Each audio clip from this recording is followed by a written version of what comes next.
Hello everyone, आपने thumbnail तो देख ही लिया होगा और आप लोग समझ गए होंगे कि आज का वीडियो किस टॉपिक से रिलेटेड होने वाला है। तो मेन चीज है कि इन 10 दिनों में हम ऐसा क्या करें जिससे हमारी रैंक इंप्रूवमेंट हो जाए। ठीक है, तो ध्यान से पूरा वीडियो देखना और जितने लोगों से शेयर कर सकते हो, आपकी इच्छा है। क्योंकि हो सकता है ऐसी ट्रिक्स आप भी दूसरों को ना बताना चाहो, लेकिन ध्यान से समझना। और अगर मेरी चीज़ों को बारीक बारीक सी चीज़ों को समझ लिया, इवन नोट डाउन करना है तो नोट डाउन भी कर लेना, मैं गारंटी से बोल रहा हूँ आपकी रैंक बहुत ज़्यादा इंप्रूव होगी, है ना। अब थंबनेल में अगर आपने ध्यान दिया हो तो एक चीज़ ध्यान रखना, आपको आखिरी के 10 दिन का यूटिलाइजेशन किसी टॉपर से सीखो, वही सबसे अच्छा है ना। क्योंकि अगर किसी ने खुद ही कोई एग्ज़ाम नहीं निकाला हुआ है और आप अगर उससे ज्ञान ले रहे हो तो कहीं ना कहीं आप मिसगाइडेड तो हो गई होगे। ठीक है, या एक दूसरे तरीके से समझते हैं, पढ़ाई तो आप में से बहुत लोग पिछले 1 साल 2 साल या 3 4 महीने से कर ही रहे होगे। अब देखो यूट्यूब पे भी अगले 10 दिन में बाढ़ लग जाएगी, किस चीज़ की, ये पढ़ लो वो पढ़ लो टाइप, ये कर लो वो कर लो। तो देखो यार, पढ़ाई तो आप बहुत समय से कर ही रहे थे। ठीक है, वही पढ़ाई कर करके आप जो मॉक दे रहे हो, आपकी रैंक में बहुत ज़्यादा ड्रास्टिक चेंज आया है क्या? दिल पे हाथ रख के बताना। आपका जो भी मॉक का रिजल्ट आ रहा होगा वो एक सर्कल में ही घूम रहा होगा। सर्कल मीन्स एक पर्टिकुलर रैंक, 10 15 रैंक ऊपर कभी आ रही होगी, कभी 10 15 रैंक नीचे आ रही होगी, है ना। परसेंटेज में देखना कितने लोगों में दिया और उसमें आपकी क्या रैंक है। ठीक है, नंबर पे कभी फोकस मत करना, क्योंकि देखो एक चीज, हाँ, काफी सारे बच्चों के मेल आते हैं कि हमारे पहले नंबर इतने आते थे, अभी नंबर उतने आ रहे हैं। ठीक है, आज मैं एक एक चीज के बारे में आपको डिटेल से बताऊंगा, तो आपके दिमाग में जो भी गंदी चीजें भरी हुई होंगी, मतलब आप जिससे कंफ्यूज हो जाते होगे, डिमोटिवेट हो जाते होगे, डर जाते होगे, है ना, ये सब एनालिसिस के सामने आज मैं रख दूंगा। क्योंकि पिछले आई थिंक 1 महीने में मैंने कम से कम नहीं तो 100 से ज्यादा बच्चों से बात की हुई है। तो सबका क्या डाउट आ सकता है, आपके मन में भी क्या चल रहा होगा, वो कहीं ना कहीं सारे डाउट इस वीडियो में क्लियर हो जाएंगे। तो ध्यान से बस बारीक से बारीक चीजों को समझना। अब ध्यान से सोचो, वापस से उसी चीज पे आते हैं। पढ़ाई तो बहुत सारे बच्चे ही कर रहे हैं अभी, लेकिन सबका इंदौर थोड़ी निकलेगा, है ना। मेन चीज है आप पेपर कैसे देते हो, और दरअसल वो आप सीखना भी नहीं चाह रहे कई बारी, है ना। मेरे अगर आप पिछले कुछ वीडियोस देखो, मैंने इस पे बहुत जोर दिया है। देखो, अगर आप लोग मुझे अच्छे से फॉलो करते हो तो पहले मैं पढ़ाई पे बहुत ज़्यादा फोकस करता हूँ कि टफ से टफ क्वेश्चन करो, और टफ से टफ क्वेश्चन के इजी सॉल्यूशंस मैं अपने चैनल पे बताता ही हूँ। लेकिन आखिरी के जो 8 10 दिन बचते हैं, इसमें आपका पूरा कंसंट्रेशन स्मार्ट स्टडी पे होना चाहिए, और जबरन के नहीं कि लगे हुए हैं। जैसे अभी यूट्यूब पे भी देखो बाढ़ आएगी, बाढ़ मतलब कि ये भी पढ़ लो वो भी पढ़ लो। यार, पढ़ना था तो बहुत समय पहले पढ़ चुके होते। और मेरा मानना है जो भी टॉपर बच्चे होंगे आप में से, जो भी इंदौर निकालने वाला है ना, उसकी इतनी तैयारी तो होगी कि उसको बेसिक किसी से पढ़ने की जरूरत नहीं है ना। और वो इधर उधर अगर टाइम खराब कर रहा है तो सही में अपना टाइम खराब कर रहा है। ठीक है, तो और नॉर्मली इतने अभी वही है ना, व्यूज बढ़ाना, और इन सब के चक्कर में आप जबरन आपके ऊपर कुछ भी कुछ पढ़ाते रहेंगे और आप भी पढ़ते जाओगे।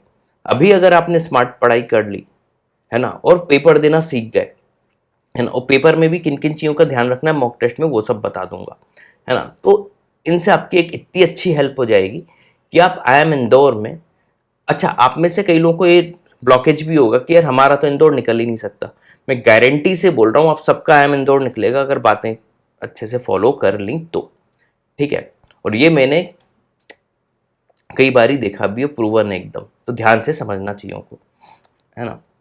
अब सबसे पहला काम एक ही है ना, जो हमारी स्लाइड में नीचे लिखा भी हुआ है, just believe in your self. देखो, जब तक आप अपने ऊपर भरोसा नहीं रखोगे, दुनिया का कोई भी व्यक्ति आपका कोई भी एग्जाम नहीं निकलवा सकता। आपका एग्जाम निकलवाने वाले आप खुद हो, है ना। बाद में हम टीचर्स का नाम हो जाता है, लेकिन मैं गारंटी से ये बात कोई अपने चैनल पे नहीं बोलता होगा, है ना। सिर्फ आप मेरे मुंह से ही सुनोगे। कोई भी एग्जाम हो, चाहे वो यूपीएससी हो, चाहे वो कैट हो, चाहे वो आईपी मैट हो, कोई भी एग्जाम कोई भी बच्चा निकालता है, उसमें पूरी की पूरी उसकी मेहनत होती है ना। आप अपनी दम से ही निकालते हो। इवन मेरे वीडियो कोर्स से भी जो बच्चे निकालेंगे, मेरे यूट्यूब चैनल से भी जो निकालेंगे, फाइनली यार हम तो 100 से ज़्यादा लोगों को कोर्स दे रहे हैं, लेकिन निकालने वाले तो कुछ ही होते हैं। अगर हम बहुत अच्छा पढ़ाते या बहुत सारी कोचिंग बहुत अच्छा पढ़ा रही होती तो सारे के सारे बच्चों का होना चाहिए, होता तो कुछ ही बच्चों का है। दरअसल वो उन्होंने मेहनत की होती है, उनको कॉन्फिडेंस होता है कि वो निकाल सकते हैं, वो पेपर देना सीख जाते हैं कि कैसे दिया जाए, ठीक है। तो पूरा का पूरा क्रेडिट आप भी जब एग्जाम निकालोगे वो आपको जाएगा, है ना। इसलिए मैंने कहा कि आपको अपने ऊपर भरोसा होना चाहिए कि आप निकाल सकते हो। तो अपना 100% दो, अपने एफर्ट डालो, आपका एग्जाम जरूर निकलेगा। और इसमें किसी दूसरे का कोई हाथ नहीं है, पूरी आपकी मेहनत है। तो आप जितने अच्छे से अपने 10 दिन अगले यूटिलाइज करोगे, या तो इधर उधर की बातों में निकाल दोगे, या अपने दोस्तों को फ़ोन करोगे, तेरी कैसी तैयारी चल रही, मेरा ये हुआ, मेरा वो नहीं हुआ, तेरा क्या हुआ, तेरा क्या नहीं हुआ, तेरी क्या मॉक में रैंक आ रही, मेरी ये आ रही। इन सबसे कोई बात नहीं, तेरा क्या स्कोर आ रहा, मेरा नहीं आ रहा, ये सब बातें का समय नहीं है आपके पास, है ना। फालतू की बातें मत करो, फालतू के वीडियोस मत देखो, है ना। सोशल मीडिया से इन 10 दिनों में जितनी दूरी बना सकते हो बना लो। हो सकता है मेरा वीडियो भी सुन रहे हो, अगले 10 दिन मैं बोल रहा हूँ मुझे भी मत सुनो, है ना, लेकिन आज की बातें को फॉलो कर लो। मेरे तो अभी और भी वीडियो आते जाएंगे, लेकिन अगले 10 दिन में बोल रहा हूँ सोशल मीडिया से इतनी दूरी बना लो कि मुझे भी ना सुनो, ठीक है। लेकिन पॉइंट समझो। तो पहला, सबसे पहला अपने ऊपर आपको भरोसा होना चाहिए। दूसरा, ठंडे दिमाग से सोचो, आपके जो भी नंबर आ रहे हो XYZ, उससे कोई मतलब ही नहीं है। आप किसी भी टॉपर के नंबर देखना, लाइक मैथ्स में शॉर्ट आंसर की बात कर लें, आप देखना टॉपर भी 40 के आसपास ही नंबर ला रहा है। देखो एक आध दो एक्स्ट्राऑर्डिनरी होते हैं जिन्होंने आईआईटी की तैयारी की हुई होती है ना, उन एक आध दो को साइड में रखते हैं अभी, है ना। बाकी जो टॉपर होते हैं उनके 40 अप्रॉक्सी तो आते हैं। और 40 का मतलब क्या हुआ, 10 क्वेश्चंस, और वो भी जब पेपर का लेवल इजी होता है। नहीं तो आप ऑन एन एवरेज पाओगे तो 24 मार्क्स ही आ रहे हैं। तो अगर आपके जितने भी मार्क्स आ रहे हैं, इवन अभी एक और चीज बताऊंगा थोड़ी देर बाद, उस पर भी ध्यान देना।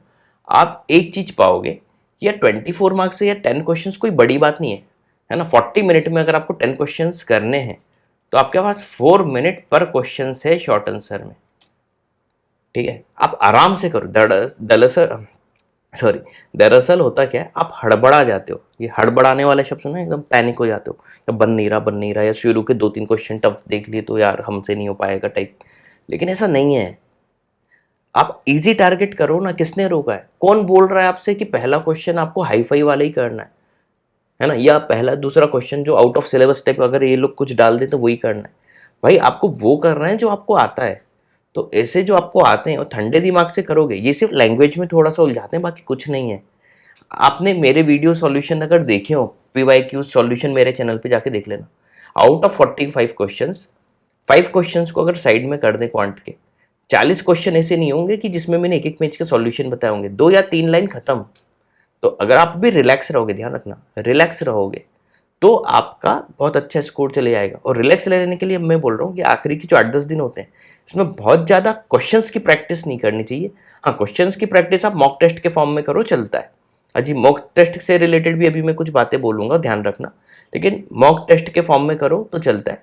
जब रन के क्वेश्चंस ऐसा नहीं कि अब लगाए जा रहे हैं लगाए जा रहे हैं लगाए जा रहे हैं, आखिरी के 10 दिन में नहीं।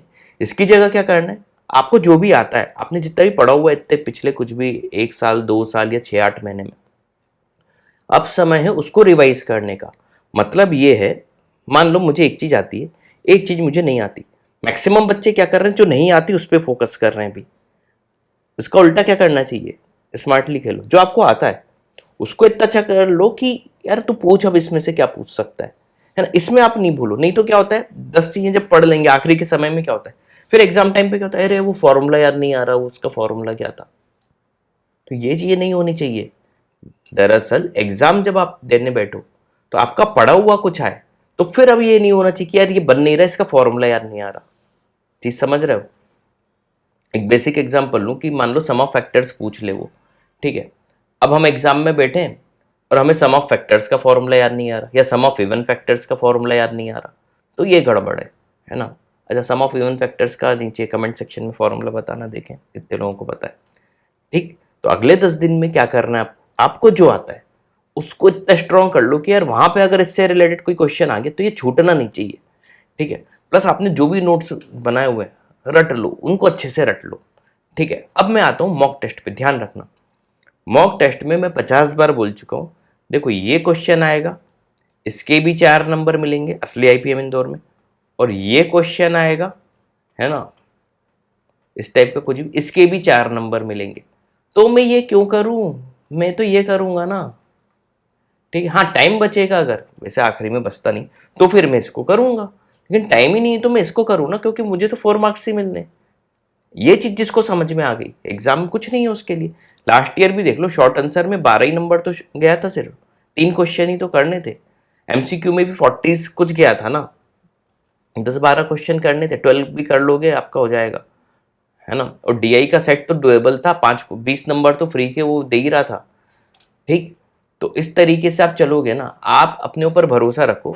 इवन मैं बोल रहा हूँ, आपकी नज़रों में कोई बच्चा होगा ना कि आपको उसको देख के लगता होगा कि ये टॉप करेगा, आप इतने काबिल हो कि आप उससे ज़्यादा ला सकते हो स्मार्टली अगर पेपर दिया तो। ठीक है, बस अपने ऊपर आपको भरोसा रखना है कि यार इससे ज़्यादा लाना है, लेकिन आप पेपर स्मार्टली लेना। ऊट पटांग जो क्वेश्चन है, टफ क्वेश्चन है, उन पे ध्यान ना देते हुए जो इजी हैं, डुएबल हैं, मीडियम लेवल के क्वेश्चन हैं, उनको पहले करूँ। ठीक है, आप 40 मिनट है यार, 40 मिनट में आप सब कुछ वैसे ही नहीं कर सकते, है ना। और इतने सारे मॉक से ये चीज़ समझ गए होगे। ठीक है, तो इजी और मीडियम क्वेश्चन पे पहले टारगेट करो। तो एक मैं फॉर्मूला कैट के समय भी देता हूं, आप लोग भी लिख लो उसको। ये फॉर्मूला बेस्ट है, इजी फर्स्ट। ये चीज आपको अपने मन में बार बार बोलनी है। ठीक है, इजी फर्स्ट, इजी फर्स्ट, इसका मतलब क्या है, हमें सबसे पहले इजी क्वेश्चन अटेम्प्ट करना है, चाहे कुछ भी हो जाए, सबसे पहले इजी क्वेश्चन अटेम्प्ट करना है। डीआई इजी लग रही तुरंत करना है, क्वांट के कोई भी क्वेश्चन इजी लग रहे हैं तुरंत करना है। वर्बल, आरसी, जो सबसे पहले इजी दिख रहा है, आरसी मान लो 2-3 है, एक आध ऐसा लग रहा है कि ये तो बच्चों टाइप का है, सबसे पहले उसको करना है। ऐसा नहीं कि इसको बात के लिए छोड़ दे, नहीं, बात के लिए किसी को नहीं, बात के लिए किसी को छोड़ना है तो टफ क्वेश्चन को छोड़ना है ना। कई बार होता है कि यार ये तो आसानी, इसको हम बाद में करेंगे, पता चला बाद में टाइमर ही खत्म हो गया, है ना। Are you getting my point. अगर आखिरी में टाइम ही खत्म हो गया तो आसान क्वेश्चन कैसे करोगे। तो इजी फर्स्ट, ये फॉर्मूला दिमाग में बिठा लो कि यार इजी फर्स्ट, इजी फर्स्ट ये करना है। ठीक है, प्लस अब कुछ बच्चों के लिए खास तौर से अगली टिप है जो समझना उसको। कई बच्चे ऐसे हैं जिनके मेरे पास मेल आते हैं, है ना। कई बच्चों के लिए मेरा ज्ञान खत्म हो चुका है, लेकिन कुछ बच्चों के लिए अभी भी बचा है। तो आगे का अब जो है वो कुछ पर्टिकुलर बच्चों के लिए जो काफ़ी डिमोटिवेटेड है ना। अब ये जो मैं बताने वाला हूँ वो सिर्फ उन बच्चों के लिए है जो काफ़ी डिमोटिवेटेड अभी फील कर रहे हैं और उनको लगता है कि उनका हो ही नहीं सकता। अब सिर्फ उनके लिए बात है। अगर अगर आपके मॉक टेस्ट में बहुत ज़्यादा लो स्कोर आ रहा है, अगर आपका मॉक टेस्ट में बहुत ज़्यादा लो स्कोर आ रहा है, तो इसकी एक पॉसिबिलिटी ये भी है, मैंने बहुत सारे इंस्टीट्यूट के बहुत सारी टेस्ट सीरीज ऐसी देखी हैं जिनको मॉक बनाना ही नहीं आता। अगर आप किसी इंस्टीट्यूट पर्टिकुलर, नाम तो मैं ले नहीं सकता अपने चैनल पे, ऐसे बहुत सारे इंस्टीट्यूट हैं और एक दो हैं भी नहीं, उनका मॉक देखो। आईपीएम इंदौर का आप रियल पेपर देखो, आपको ऐसा लगेगा जमीन आसमानी, जबरन ही टफ बना रहे हैं। अपने मॉक में कैट के क्वेश्चन डाले जा रहे हैं, जैट के डाले जा रहे हैं, है ना, जबरन के हाई फाई। या कैट और जैट के भी अगर डालने हैं इनकेस, उनको भी सजेशन है अगले साल के लिए, तो वो डालो जो आईपीएम लेवल के हो। ठीक है, ऐसा नहीं कि हर कुछ डाले जा रहे हैं। या आईआईटी के हैं, आईआईटी के आपने सीधे सीधे उठा के डाल दी, पता चला वो टॉपिक तो आईपीएम पूछता ही नहीं है ना। या कई मैंने ऐसे मॉक देखे डीआईएलआर का ऐसा सेट डाल रहे हैं जो आजकल कैट ने भी पूछना बंद कर दिया है। तो जब कैट भी उस लेवल का डीआईएलआर नहीं पूछ रहा, तो आईपीएम का डीआईएलआर, तो डीआईएलआर की पर्टिकुलर बात कर रहा हूं इंदौर की, अगर कैट का डीआईएलआर यहाँ पे है तो आईपीएम एट इंदौर का यहाँ पे। अब जिस लेवल का आई कैट भी पूछना बंद कर दिया है, कुछ मैंने वही बोल रहा हूँ ना, नाम नहीं लेंगे, लेकिन वो लोग इससे भी हाई लेवल के डीआईएलआर पूछ रहे हैं, क्यों जबरन। और अगर वो टफ डीआईएलआर बना भी लिया तो देखो कैट में तो एक मोटा मोटा रूल होता है कि 15 to 20 मिनट में भी एक सेट हो गया, यानी जब 1 घंटे का होता था, तो अगर 15 मिनट में भी आपने बहुत टफ कर लिया तो ठीक है, बाकी आप बचे हुए समय में इजी वाले कर सकते हो। लेकिन अगर आईपी मैट में मैं 15 to 20 मिनट दे दूं एक सेट को, तो बाकी पेपर कब करूंगा। इधर तो मुझे 30 क्वेश्चंस करने। अब ध्यान से देखना, कैट और इसमें मैं फर्क भी बता देता हूँ, कई लोग समझ भी नहीं पाते। देखो कैट में मुझे 40 मिनट में सिर्फ डीआईएलआर के 4 सेट करने होते हैं। अब 4 सेट यानी एक सेट का 10 मिनट होता है मेरे पास, है ना। और एक दो सेट आसान होते हैं तो एक आध सेट में 15 मिनट भी दे सकता हूँ। और 100% टाइलर भी 3 सेट से ज़्यादा नहीं कर पाता, 3 भी बहुत ज़्यादा बोल दिया मैंने। तो अगर 3 सेट भी करने तो 13 मिनट पर सेट हो गया मोटा मोटा। आईपीएम में क्या होता है, 40 मिनट ही है आपके पास, लेकिन अगर इसमें पूरी बात करी जाए तो आपको एमसीक्यू में 30 क्वेश्चंस करने, तो आपके पास इतना टाइम नहीं है ज़्यादा, है ना। अब मॉक में वो जो भी डिज़ाइन कर रहा है वो कैट लेवल के मॉक इधर डाल रहा है। अब कैट में तो लिमिटेड क्वेश्चन है, सिर्फ 4 सेट, है ना, और उसमें भी 3 सेट कर लो तो आपका 100% आ जाएगा, अहमदाबाद आपको घर लेने आ जाएगा, ठीक है। अब आईपीएम में आप उससे भी टफ, जो आजकल कैट भी नहीं पूछ रहा, क्यों जबरन। तो कई लोगों को मॉक डिजाइन करना नहीं आता, उस चक्कर में बेचारे कई बच्चे परेशान हो जाते हैं, उनको लगता है वो आईपीएम के लायक नहीं। तो आप में अगर इनमें से कुछ हो तो आपके लिए सिंपल एक तरीका है। आप ही के लिए मैंने क्या किया था इस चीज से बचने के लिए, मेरे वीडियोस देखना। मैंने 2019 से लेके 2023 तक के पूरे DILR के सेट एक साथ ले लिए आईपीएम एट इंदौर के, फिर उसको बता दिया करना चाहिए था कि नहीं करना चाहिए था, और इजी सॉल्यूशन तो मैंने सारे 5 साल का दिया था, ठीक है। तो उससे आप चेक कर लो, तो आपको पाए ये समझ में आएगा कि यार ये मॉक के जबरन के टफ थे, है ना, और ये आईपीएम के तो बहुत आसान थे। मॉक के तो हमसे 15 मिनट में भी नहीं बन रहे, लेकिन ये आईपीएम के तो हमसे 5 मिनट में बन रहे हैं। तो यहां से आपका कॉन्फिडेंस बढ़ जाएगा। तो इनकेस आपने पास ऐसी कोई टेस्ट सीरीज है जिससे आपका कॉन्फिडेंस डाउन हो रहा हो, क्योंकि क्या नए नए कुछ भी होते हैं, कुछ भी बनाए जा रहे हैं, मतलब, है ना, जिसका रेलेवेंट ही नहीं है, तो उस पर आप ध्यान मत दो। आप किस पे ध्यान दो, आईपी मेट के पीवाईक्यूज पे। तो आप मॉक अगर आपको ज़्यादा डिमोटिवेट कर रहे हैं तो अब आप मॉक देना उनके छोड़ दो, क्योंकि अगर उनको मॉक डिज़ाइन करना ही नहीं आ रहा तो आप क्यों दे रहे हो उनको मॉक, ठीक है। इससे अच्छा आप क्या करो, पीवाईक्यूज पे फोकस करो और इसको एज अ मॉक दो। मतलब मान लो अभी 10 दिन है ना हमारे पास, एक दिन आपने 19 का पेपर उठा लिया, उसको सॉल्व कर लिया, एक दिन 2020 का पेपर उठा लिया, एक दिन 21 का उठा लिया, एक दिन 22 का और एक दिन 23। और मैं गारंटी से बोल रहा हूँ इसके बाद जो आपका कॉन्फिडेंस लेवल होगा वो आप अलग ही लेवल पे जाओगे, और हो सकता है उसी कॉन्फिडेंस से आप आईपी मैट इंदौर निकाल लो, ठीक है। तो उम्मीद है आज मैंने काफ़ी सारी बातें कर ली हैं आपसे। और हाँ, आपको जो भी परेशानी हो, डिमोटिवेशन हो रहा हो, तो अब तो आप लोगों को पता ही होगा कि हमारी वेबसाइट पे जाओ catipmet.com, है ना, और इस पे आके आप चैटिंग कर लो। चैटिंग कैसे करनी मैं बता देता हूँ, क्योंकि बहुत सारे बच्चों का आ रहा है तो ज़्यादा टाइम हम दे नहीं पाते। तो आप एक ही बार में अपने सारे सवाल पूछ लो। तो सबसे पहले उसमें अपना नाम, है ना, सिटी, ठीक है, फिर आपके 10-12 के परसेंट जो भी हैं, आपका एवरेज रैंक मॉक में, स्कोर मत बताना, मॉक में रैंक बताना, है ना, एवरेज रैंक, और आउट ऑफ कितने बच्चे थे, है ना। अब आपका आखिरी में कंसर्न क्या है ये पूछना, कि आप क्या चाह रहे हो, मतलब कि कैसे तैयारी की जाए, ये आपका अच्छा है, वो अच्छा नहीं है, वो सब XYZ जो भी आपके इशू हैं वो पूछना। 24 आवर्स के अंदर आपको रिप्लाई मिल जाएगा। उम्मीद है वीडियो पसंद आया होगा। Thanks for watching this video.